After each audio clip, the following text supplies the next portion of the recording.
I mean, just wearing it, you guys, is so fun. When I was in film school at ASU, they used to have us watch old films just, to learn all these different genres and styles. And I don't remember the name of it at all. It was maybe from the 40s or 50s, and it was about a woman. I totally get her now. She was a starlet and did very, very well in her life financially as an actress. But then, she aged and ended up not having real friendships or relationships in her life, lived in a mansion, dressed up to the nines every night for cocktail hour by herself. And she would put on all of her favorite jewelry. And I mean, like, obnoxiously, where it was just like dripping off of her. And I kind of felt a little connected to her today when I was putting all of this on. I was like, oh gosh. And this is just my hands and my wrists. Like, if I went to town and did necklaces and earrings and brooches, like, I get it. It feels so good. So sometimes I'll even hang things. My whole apartment is filled with like faux trees. So sometimes I'll even just hang things from my trees, like ornaments, to just give me that happy feeling. But I'm telling you guys, it's worth it because of the feeling of abundance and beauty, and it helps me to really connect with my own joy. So I encourage you guys to do that this week. Find some pieces of your favorite jewelry that, even if you're not wearing, just put them out on display and give yourself that dopamine boost and remind yourself how blessed and lucky you are.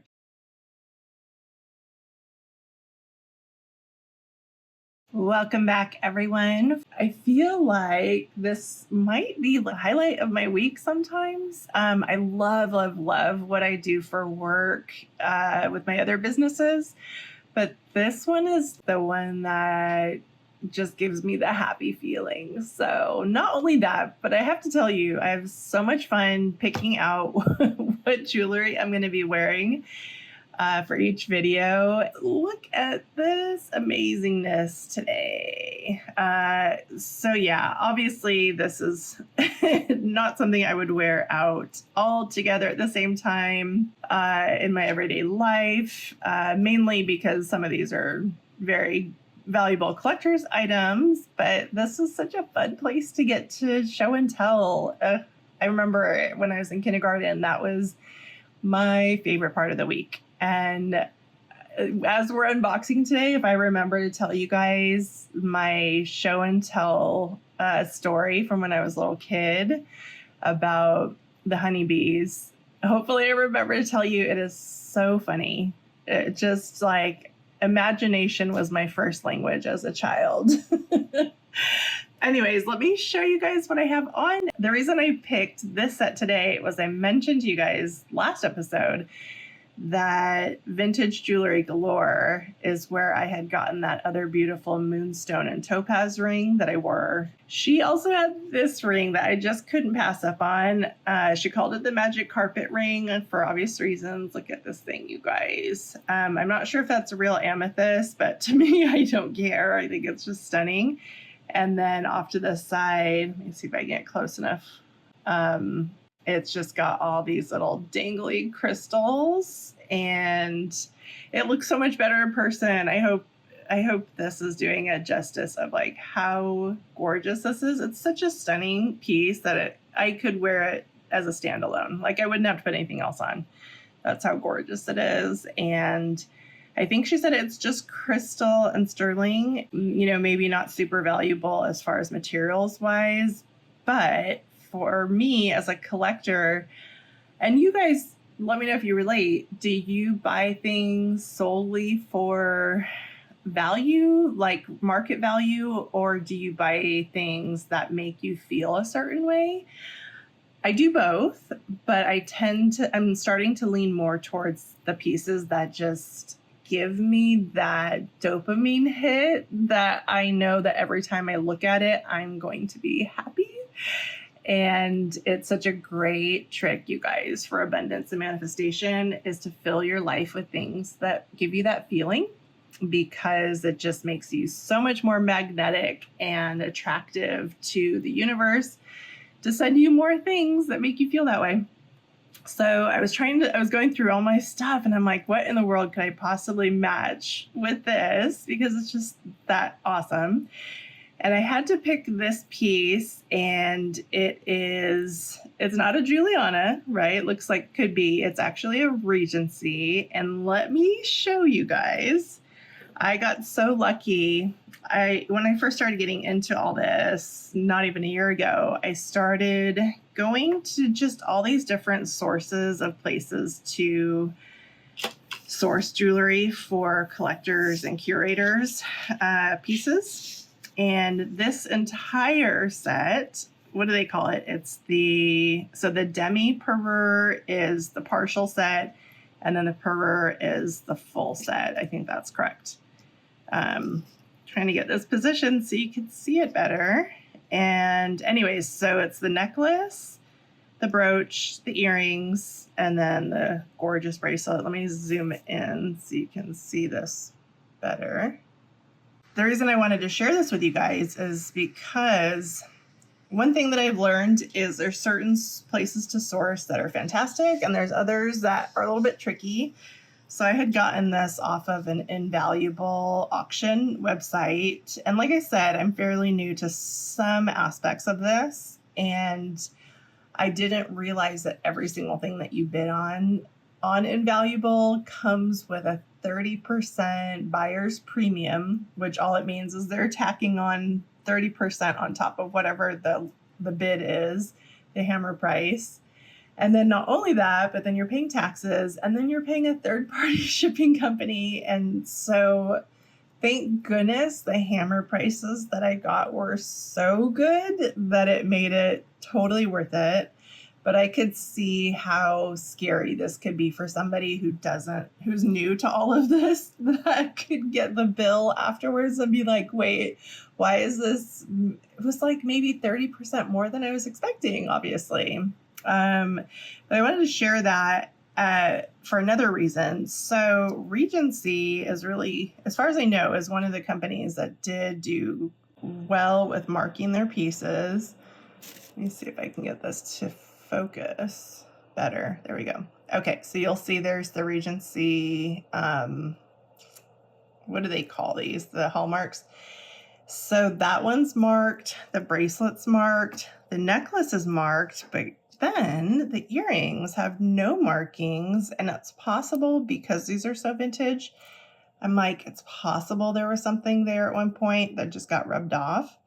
Anyways, the reason I'm sharing that is if you guys ever find something this gorgeous and stunning, go ahead and do a Google Lens search, because you might find, even if it's unsigned, that it is part of a signed set, which I'm finding is really common. A lot of the brands back in the day, they kind of sold things as a set, and so they didn't seem to worry about hallmarking every single piece. So I just wanted to share that with you guys.